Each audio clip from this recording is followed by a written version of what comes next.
বিভিন্ন পরীক্ষায় যে অঙ্কগুলো আসে সেইগুলো থেকে কিছু কিছু অঙ্ক বাছাই করে আমরা এবার থেকে 10টা করে অঙ্ক আমাদের চ্যানেলে আপলোড করব।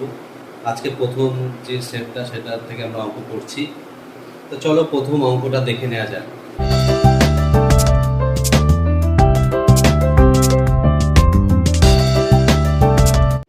প্রথমটায় বলছে যে 10টা 3 সেমি ব্যাসার্ধের 10টি কঠিন বল গুলিয়ে একটি গোলক তৈরি করা হলো।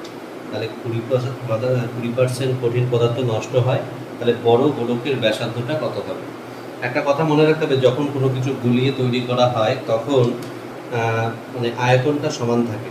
তা এখানে একটা কথা বলে দিই যে 10টা যে ছোট ছোট বল রয়েছে সেইটার আয়তন আর বড় যে বলটা রয়েছে সেইটার আয়তন সমান হবে, কিন্তু এখানে বলে দিই যে 20% নষ্ট হয়েছে, তার মানে 10টা বলের আয়তনের 80%টা সমান হবে। তাহলে আমরা কি জানি, আয়তনটা হচ্ছে এই ছোট ছোট বলটাকে যদি আমি রেডিয়াস আর ধরি আর বড় বলটার রেডিয়াস যদি আর ধরি, তাহলে এর যে 10টা রয়েছে তার 80% আয়তনটাই হচ্ছে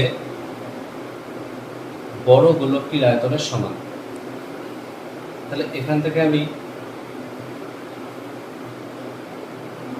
এই যে আর এর মান 3 সেমি বলে দিয়েছি অলরেডি।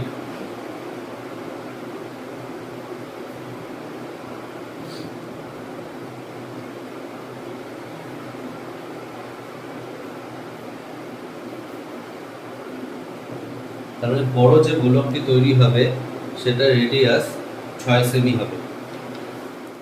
2 নম্বর অঙ্ক বলছে এ 1 টাকা 4 দিনে করে, বি 5 দিনে করতে পারে, আর 4000 টাকা কাজটা করার চুক্তি নিয়েছে এবং সি এর সাহায্যে তারা 2 দিনের মধ্যে কাজটি সম্পন্ন করে। তার মানে এখান থেকে আমরা বুঝতে পারছি সি একা কত দিনে কাজটা করবে। সি এর কাজের অংশটা আমাদের বের করতে হবে।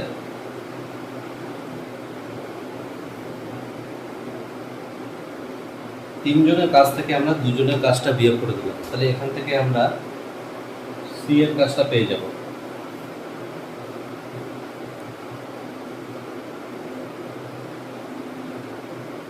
তারপরে সি এই কাজটার মধ্যে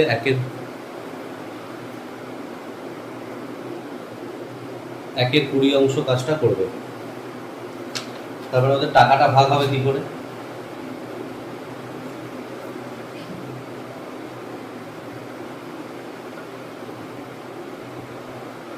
5:4:1 অনুপাতে ভাগ হবে। এবার টাকাটা ছিল 4000 টাকা, সেখান থেকে তাহলে সি কত পাবে? 10 ভাগের 1 অংশ,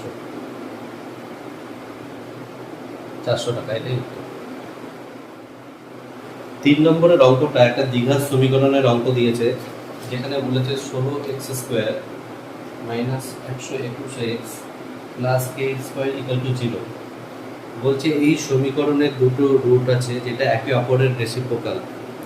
রেসিপ্রোকাল মানে হচ্ছে অনন্য, মানে একটা রুট যদি আলফা হয় আরেকটা রুট হবে 1/α। এবার এর মান যেহেতু চেয়েছে, আমরা একটা জিনিস জানি, দুটো রুটের গুণফল সব সময় c/a হয়। সি বলতে এই টার্মটা, আর এ মানে হচ্ছে 16, মানে আসলে এটা ax² plus bx plus c এর সাথে তুলনা করে c/a হয়। তাহলে সেক্ষেত্রে k² = 16, k ±4, এটাই উত্তর হবে। আচ্ছা, 4 নম্বরের অঙ্কটা বলছে একটি ক্লাসের ছেলে ও মেয়েদের গড় নম্বর হচ্ছে a, আর ছেলে ও মেয়েদের অনুপাত 3:1। ছেলেদের প্রাপ্ত গড় নম্বর যদি a+1 হয়, তাহলে মেয়েদের প্রাপ্ত গড় নম্বর কত? তা ছেলেদের গড় নম্বর হচ্ছে a+1, মেয়েদেরটা আমি জানি না, এটা আমাকে বের করতে বলা হয়েছে, এটাকে আমি x ধরে নিলাম, এবং পুরো ক্লাসের বলে দিয়েছে গড় নম্বর a। তাহলে এইটাকে আমরা খুব সহজে অ্যালিগেশন করে বের করতে পারি মেয়েদের গড় নম্বর কত। তা এইটা তো মিডিয়াম ভ্যালু হয়, তার মানে এটা বড় এটা ছোট, তাহলে এইটা বিয়োগ করলে 1 হবে, আর এইটা থেকে এইটা বিয়োগ করলে a-x হবে। এইটাই হচ্ছে, এটা ছিল বয়, এটা ছিল গার্ল, তাহলে এইটাই হচ্ছে ছেলে আর মেয়েদের অনুপাত। তা সেটাকেই আমাদের বলে দিয়েছে 3:1।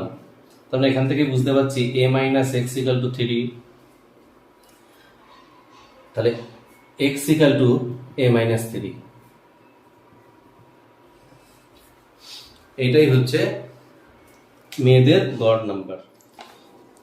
পরের অঙ্কে বলছে যে ডিমের দাম 25% কমে যাওয়ার কারণে এক ব্যক্তি 162 টাকায় আগের থেকে 2 ডজন ডিম বেশি পায়, তাহলে প্রতি ডজন ডিমের প্রকৃত মূল্য বা অরিজিনাল প্রাইসটা কত?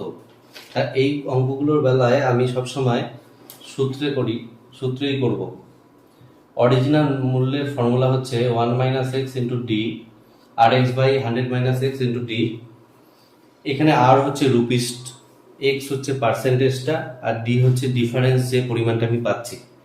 এখানে মাইনাস প্লাস দুটোই হয়, এখানে যেহেতু দামটা বলে দিয়েছে কমেছে, তাই জন্য আমি এখানে মাইনাস দিলাম। যদি এটা দাম বেড়েছে বলতো তাহলে আমি প্লাস দিতাম। তাহলে এটাই হচ্ছে অরিজিনাল প্রাইস। এখানে আর বলছে 162 টাকায়, আর 25% দাম কমেছে, তাহলে 100 থেকে এটা 25 বিয়োগ করলে 75, আর ডিফারেন্স হচ্ছে আমি 2 ডজন ডিম বেশি পাই। তাহলে কাটাকুটি করে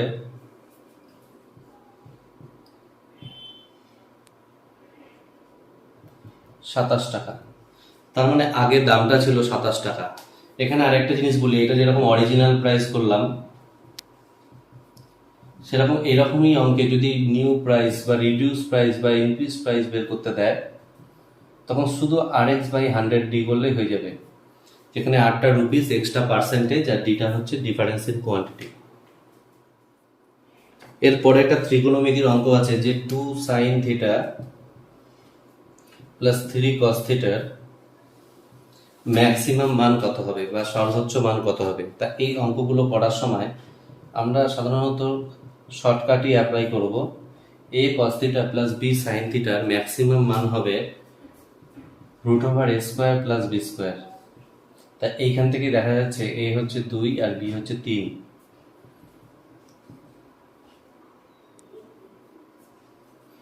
√13 হচ্ছে অ্যান্সার। এই পরের অঙ্কটা বলেছে বার্ষিক 5% হারে একই পরিমাণ টাকা 2 বছরের চক্রবৃদ্ধি ও সরল সুদের মধ্যে পার্থক্য। তাহলে চক্রবৃদ্ধি আর সরল সুদের মধ্যে পার্থক্যের 2 বছরের ফর্মুলা কি? D equal to P into R by 100 তার হোল স্কয়ার। ডি মানে difference between CI and SI, সেটা বলে দিয়েছে কত? 100 টাকা। পিটা আমাকে বের করতে হবে, আর বলেছে 5%,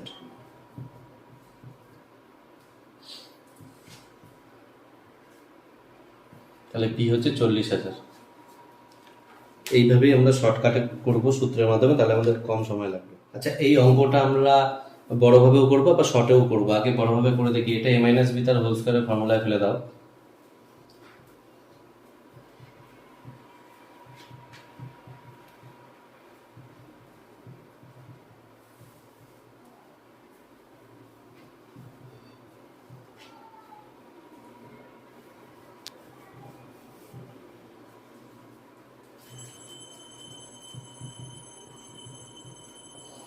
তাহলে কি পাচ্ছি?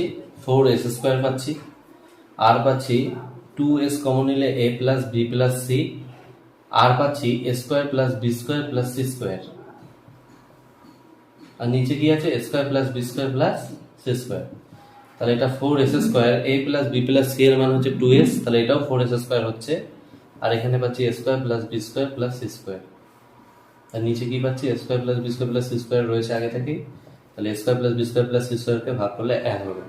আচ্ছা, এই অঙ্কটা আমরা আরেকভাবে করতে পারি। যেহেতু আমাদের বলে দিয়েছে a plus B plus C equal to 2s, তাহলে এই অঙ্কটা আমি এভাবে করতে পারি। এইগুলোকে 2 করে ধরে এইটাকে 3 ধরতে পারি, মানে এ বি সি কে আমি 2 ধরতে পারি, এস কে আমি 3 ধরতে পারি। তারপর বসিয়ে দিলে আমি অপশনের সাথে তুলনা করে আমি উত্তর বলে দিতে পারি।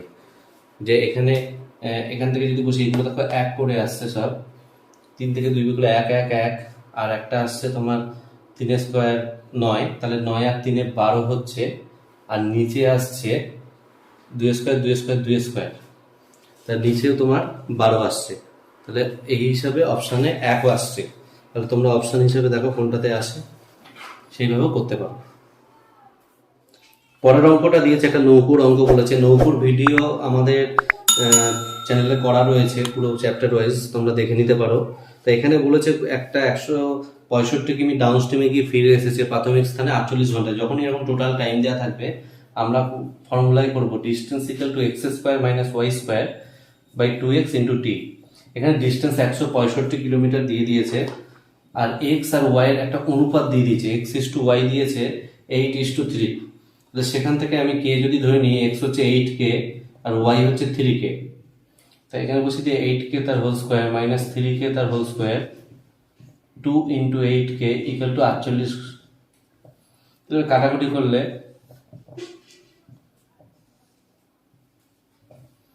165/3 equal to 64k square minus 9k square, তাহলে 55 ইকুয়াল টু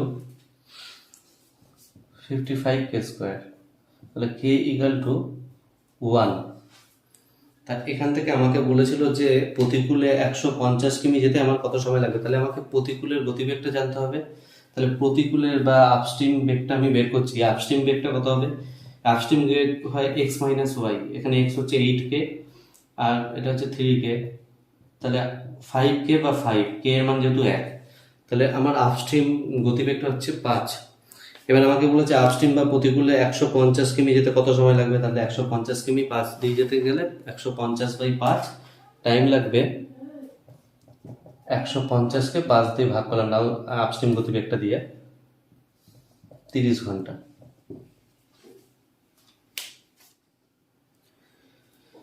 এ আর বি একটা ব্যবসায় 3:2 অনুপাতে বিনিয়োগ করে, মোট লাভের 5% চ্যারিটিতে যায়, তাহলে বাকি টাকার মধ্যে এ 798 টাকা পায়, তাহলে মোট লাভের পরিমাণ কত? বুঝতে পারছি টোটাল লাভটাকে যদি আমি এক্স ধরি, তার 95% ভাগ হবে ওদের মধ্যে, কারণ 5%টা চ্যারিটিতে গেছে। তার মধ্যে এ পাবে 5 ভাগের 3 ভাগ, যেহেতু 3:2 অনুপাতে রয়েছে, সেটাই হচ্ছে 798 টাকা।